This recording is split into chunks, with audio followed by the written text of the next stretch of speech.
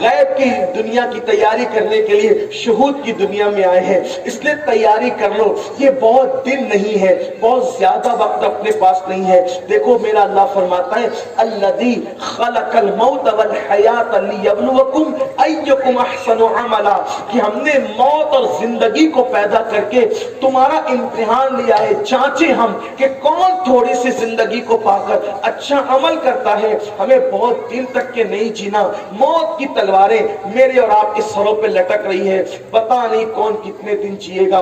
Exam hall بہت دن تک نہیں ہوتا، بہت وقت میں نہیں ہوتا، بہت مختصر وقت کے لیے ایگزام ہال سجتا ہے اور پھر اس پر نتیجہ نکلتا ہے۔ آپ نے کسی ایگزام ہال کے اندر کسی کو موبائل پر گیم کھیلتے دیکھا ہے؟ ایگزام ہال کے اندر آپ نے کسی کو فیس بک پر جو ہے وہ چیٹنگ کرتے دیکھا ہے، چیٹنگ کرتے دیکھا ہے؟ آپ نے ایگزام ہال میں کسی کو یوٹیوب میں مصروف دیکھا ہے؟ آپ نے ایگزام ہال میں کسی کو دوست کے ساتھ ہنسی مذاق کرتے دیکھا ہے؟ حیرت ہے، اگر دنیا کا ایگزام ہال سج جائے تو ہم وہاں اتنے سنجیدہ ہو جاتے ہیں۔ قدرت نے ہمیں اس دنیا کے اندر ایگزام ہال کے اندر بھیجا ہے۔ یہ دنیا کی جو رانائیاں اور رنگینیاں ہیں، جب اس میں ڈوب گئے ہیں، ہم کسی کی تیاری کے لیے آئے، کسی کا امتحان دینے کے لیے آئے، بہت جلدی اس سے نکل کر کے نکل جانا ہے، چلے جانا ہے اپنی منزل کی طرف اور پھر نتیجہ آنا ہے۔ دنیا کا ٹیچر ایگزام ہال میں بٹھائے، دنیا کا ایگزامنر ایگزام ہال میں بٹھائے تو نہ وہاں فیس بک ہے، نہ وہاں یوٹیوب ہے، نہ وہاں دوستوں کے ساتھ دل لگی ہے۔ قدرت نے ہمیں ایگزام ہال میں بٹھایا ہے۔ کتنے غیر سنجیدہ ہیں ہم۔ آخر وہ کون سا گناہ ہے جو ہماری زندگی کے اندر نہیں ہے؟ ہم گناہ پر گناہ کیے جا رہے ہیں، ہمیں اس دنیا کی تیاری کی کوئی فکر ہی نہیں ہے۔ یاد رکھنا، اگر وہاں کے لیے تیاری نہیں کی ہے، بہت جلد موت کا فرشتہ آنے والا ہے اور دبوچنے والا ہے اور روح کا رشتہ جسم سے ٹوٹنے والا ہے۔ اس وقت پچھتانے سے کام نہیں چلے گا۔ اس لیے اپنے وقت کو ضائع مت کرو، اپنے ٹائم کو ضائع مت کرو، مت کرو گناہ۔ نماز کے لیے وقت نکالو، پابندی کے ساتھ نمازیں پڑھو۔ جب سنتیں چھوڑنے پر قبلے کی طرف قبر میں منہ نہیں رہتا تو جو لوگ روزہ نہیں رکھتے رمضان شریف میں، رمضان شریف کا موقع آ رہا ہے، لوگ روزہ نہیں رکھتے، چھپ چھپ کر کھاتے ہیں، چھپ کے کھانے والے، تو سب سے چھپ سکتا ہے کیا اپنے رب سے بھی چھپ سکتا ہے؟ ہوٹلوں میں چھپ چھپ کر کھانے والوں، بتاؤ تم سب سے چھپ سکتے ہو؟ مسلموں کی ہوٹلیں چھوڑ کر شرم کے مارے غیر مسلموں کی ہوٹل میں جانے والوں کہ وہاں کوئی مسلمان نہیں دیکھے گا، چلو چھپ کے کھا لو۔ مسلمان نہیں دیکھے گا لیکن کیا مسلمانوں کا رب بھی نہیں دیکھے گا؟ اللہ اکبر! کتنی بے شرمی ہے، کتنی بے غیرتی ہے، کتنی بے حیائی ہے۔ لوگ کہتے ہیں میں بیمار ہوں اس لیے روزہ نہیں رکھتا۔ نادان! میرے نبی نے فرمایا روزہ رکھو اور صحت مند ہو جاؤ۔ روزہ کبھی بیماری نہیں بڑھاتا بلکہ روزے کی برکت سے انسان صحت مند ہو جاتا ہے۔ روزہ انسان کو صحت مند کرتا ہے، روزہ انسان کو تندرست کرتا ہے۔ نہ نماز ہے، نہ روزہ ہے، نہ کھلے دل سے زکات ہے، نہ کھلے دل سے صدقہ ہے، کچھ کرتے ہی نہیں ہے۔ اللہ اکبر! ڈاکٹر لاکھوں کا بل بنا دے تو دیں گے لیکن صدقہ نہیں نکالیں گے، جبکہ میرے آقا علیہ السلام نے فرمایا اپنے بیماروں کا علاج صدقے کے ذریعے سے کرو۔ دوا کھانے میں جانے سے پہلے، بیماروں کو دوا کھانے میں لے جانے سے پہلے صدقہ نکال دیا کرو۔ واللہ آقا فرماتے بیماروں کا علاج صدقے کے ذریعے سے کرو۔ جس بیمار کے نام سے صدقہ نکل جاتا ہے حیرت انگیز طور پر اس کو اللہ صحت نصیب فرماتا ہے، لیکن ہم صدقہ نہیں کرتے۔ صدقہ نکالو، بنائیں ٹلتے۔ صدقہ تمہاری بلاؤں سے جنگ کرتا ہے، صدقہ تمہاری بلاؤں سے لڑتا ہے اور بلائیں ہار جاتی ہے، صدقہ جیت جاتا ہے۔ یہاں تک فرمایا گیا جب تم صدقہ دیتے ہو تو تمہارے صدقے کی پرورش اللہ ایسے کرتا ہے جیسے تم اپنے بچڑوں کی پرورش کرتے ہو، بلکہ جنت میں اسے بو دیا جاتا ہے اور پھر 1 کا 10 ہوتا ہے، 10 کا 100 ہوتا ہے، 100 کا 1000 ہوتا ہے، اس طریقے سے بڑھتا رہتا ہے اور اللہ پھر جب تم جنت میں جاؤ گے تو اس کا صلہ تمہیں عطا فرمائے گا۔ میرے آقا علیہ السلام فرماتے ہیں جو چاہتا ہے کہ اللہ اس کو بری موت سے بچائے تو وہ سیدھے ہاتھ سے صدقہ دے، ایک ہاتھ سے صدقہ دے تو دوسرے ہاتھ کو خبر نہیں ہونے دے، اللہ اس کو بری موت سے بچائے گا۔ آقا فرماتے جو چاہتا ہے اللہ اس کی عمر لمبی کرے، اس کو چاہیے کہ وہ صدقہ دیا کرے۔ آقا ارشاد فرماتے جو چاہتا ہے کہ اللہ اس کے رزق میں برکت دے، اسے چاہیے کہ وہ صدقہ دیا کرے۔ اللہ کے رسول علیہ السلام فرماتے جو چاہتا ہے کہ اللہ اسے بڑی بیماریوں سے، بلاؤں سے بچائے، اس کو چاہیے کہ وہ صدقہ دیا کرے۔ لیکن یہ بھی ہماری زندگیوں سے ختم ہوتا چلا گیا ہے۔ ہم نے صرف دنیا کی رنگیلیوں میں اپنے آپ کو ڈبا دیا ہے۔ گفتگو سمیٹتے ہوئے اتنا عرض کروں بہت وقت ہو گیا، ہم نے بہت وقت ضائع کر دیا، ہم نے اپنی زندگی ضائع کر دیا، اکثر وقت ضائع کر دیا، پتہ نہیں کب بلاوا ہے اور ہم پلٹ جائیں۔ گناہوں کو مٹانے کا ایک آسان ذریعہ ہے، سب سے آسان، سب سے سستا، سب سے کامیاب ذریعہ، اپنے اللہ کو منا لو، اپنے اللہ کو راضی کر لو۔ اور یاد رکھنا سب کو منانا مشکل ہے، سب کو منانا مشکل ہے، سب سے آسان اگر کسی کو منانا ہے تو رب کو منانا ہے۔ سبحان اللہ سبحان اللہ، رب سے سبحان اللہ سبحان اللہ، رب سے زیادہ کسی کو منانا آسان ہے، سب سے آسان اللہ کو منانا ہے۔ ندامت کے دو آنسو دل کی گہرائیوں کے ساتھ تنہائی میں اس کی بارگاہ میں پیش کر، یا تنہائی کی بھی کہتے جہاں ہو وہیں، گناہوں کا احساس اور ندامت اس کی بارگاہ میں پیش کر دو، وہ معاف کر دے گا، اس لیے کہ وہ ہم سے پیار بہت کرتے ہیں۔ 70 ماؤں کا پیار اتنا نہیں ہے جتنا میرے اللہ کا پیار اپنے بندوں کے ساتھ ہے، بلکہ کروڑوں ماؤں کا پیار اتنا نہیں ہے جتنا میرے اللہ کا پیار اپنے بندوں کے ساتھ ہے۔ بس بندے اس کی طرف آئیں قربان۔ میرا اللہ کہتا ہے میرا بندہ اگر میری طرف چل کر آتا ہے، کیا پیاری بات کی ہے، اس کی تو ہر بات ہی پیاری ہے، لیکن اظہار محبت تو دیکھیں، جب میرا بندہ میری طرف چل کر آتا ہے تو میری رحمتیں اس کی طرف دوڑ کر جاتی ہے۔ رات کے آخری پہر میں، رات کے آخری حصے میں گناہ کرنے والوں پریشان ہونے کی ضرورت نہیں، میرے اللہ کا اعلان ہے سبقت رحمتی علی غضبی، کہ میری رحمت میرے غضب پہ سبقت لے گئی ہے۔ میرے اللہ کا اعلان ہے گناہ سے توبہ کرنے والا ایسا ہے جیسے اس نے گناہ کیا ہی نہیں ہے۔ میرے اللہ کا اعلان ہے کہ جب تک میرے بندے توبہ کرتے رہیں گے میں ان کو معاف کرتا رہوں بے شک سبحان اللہ سبحان اللہ، زندہ جب تک توبہ کرتے رہیں گے، جب تک توبہ کرتے رہیں گے تب تک معاف کرتا رہوں گا۔ بلکہ کسی نے پوچھا آقا اگر کوئی بندہ توبہ کرے پھر گناہ کرے، توبہ کرے تو اس میں شرط یہ لگائی کہ توبہ کرے اس نیت سے کہ اب کبھی گناہ نہیں کروں گا، پکا ارادہ کیا نہیں کروں، اور اگر ہو گیا پھر توبہ کا چانس، پھر اس نیت سے توبہ کی کہ کبھی گناہ نہیں کروں گا، پھر ہو گیا پھر توبہ کا چانس ہے۔ یہ چانس کب تک ہے؟ روح نکلنے سے پہلے تک۔ لیکن دوسرے لوگوں کو چانس نہیں ہے جو اس نیت سے توبہ کرتے ہیں کہ پھر گناہ کروں گا، اس نیت سے توبہ کرتے پھر گناہ کروں گا پھر کروں گا۔ اللہ فرماتا ہے میرے ساتھ مذاق نہیں کر جا، ان سے ناراض ہے۔ اللہ فرماتا ہے میرے ساتھ مذاق کرتے جو ایسا کرتے ہیں۔ اس نیت سے توبہ کی کہ نہیں کروں گا پھر ہو جائے، یہ تو تقاضۂ بشریت ہے، یہ تو تقاضۂ بشریت ہے۔ پھر ہو گیا پھر توبہ کا راستہ ہے، وہ مرتے دم تک کرتے رہے، اللہ اسے معاف کرے گا۔ آئیے ہم سب بھی، کیونکہ آقا علیہ السلام فرماتے جب رات کا آخری پہر آتا ہے تو اللہ اپنی رحمت کی چادر پھیلا کے کہتا ہے گنہگاروں صبح سے پہلے توبہ کر لو تاکہ میں تمہیں معاف کروں۔ اور جب دن کا آخری پہر آتا ہے، غروب کا وقت ہوتا ہے، شاید وہی وقت ہو رہا ہے، پھر میرا اللہ چادر رحمت پھیلا کر کہتا ہے دن کے گنہگاروں اس سے پہلے کہ سورج غروب ہو جائے، شام ہو جائے، میری بارگاہ میں توبہ کر میں تمہیں معاف کروں۔ اور یاد رکھنا زندگی میں ایک بات اچھی طرح یاد رکھنا کہ جب کوئی بندہ سچی توبہ کر لیتا ہے تو اللہ صرف اس کو معاف ہی نہیں کرتا بلکہ اس کے گناہوں کو بھی اللہ نیکیوں میں تبدیل سبحان اللہ سبحان اللہ۔ اس لیے اپنے اللہ کی بارگاہ میں سچی توبہ کریں۔ بس 2 سے 3 منٹ بچے ہوئے ہیں میری گفتگو کو، اس میں میں مختصر ایک بات بیان کروں کہ اللہ تبارک و تعالیٰ کے بندے اگر کوئی توبہ کر لے، اگر کوئی بندہ توبہ کر لے، اللہ اسے کس مقام پر پہنچاتا ہے، اللہ اسے کس مرتبے پہ پہنچاتا ہے، کیونکہ اللہ کا اعلان ہے کہ جو توبہ کر لیتا ہے میں اس کو اپنا محبوب بنا لیتا ہوں۔ یعنی گویا کہ سچی توبہ کرنے والوں کو سیدھا ولایت کی بشارت ہے، سچی توبہ کرنے والوں کو ولایت کی بشارت ہے کہ انہیں محبوب، اللہ کا محبوب کون؟ جسے محبوبیت کا مقام مل جائے تو پھر وہ ولی نہیں ہوگا تو کون ہوگا ولی؟ اور کہتے کس کو؟ خدا کے محبوب کو تو ولی کہتے ہیں۔ پانی پر چلنے والے کو، ہوا میں اڑنے والے کو محبوب نہیں کہتے۔ محبوب تو وہ ہیں جس سے اللہ محبت کرے، جسے اللہ اپنا قرب خاص عطا فرمائے۔ بس بہت لوگ ایسے ہیں کہ زندگی میں ان سے بہت کچھ ہوا لیکن پھر انہوں نے توبہ کر لی تو اللہ تعالیٰ نے انہیں بہت مرتبے دی، بڑی شانیں دی۔ ایک واقعہ لکھا گیا ہے کتابوں کے اندر، ایک جوان تھا بغداد میں، ابتدائی عمر تھی، اور اس عمر کے اندر اس جوان کا حال یہ ہو گیا کہ ایک لڑکی سے آنکھیں چار ہو گئی۔ اس نے اس جوان کو کہا، اس جوان نے اس لڑکی سے کہا میں تم سے ملنا چاہتا ہوں۔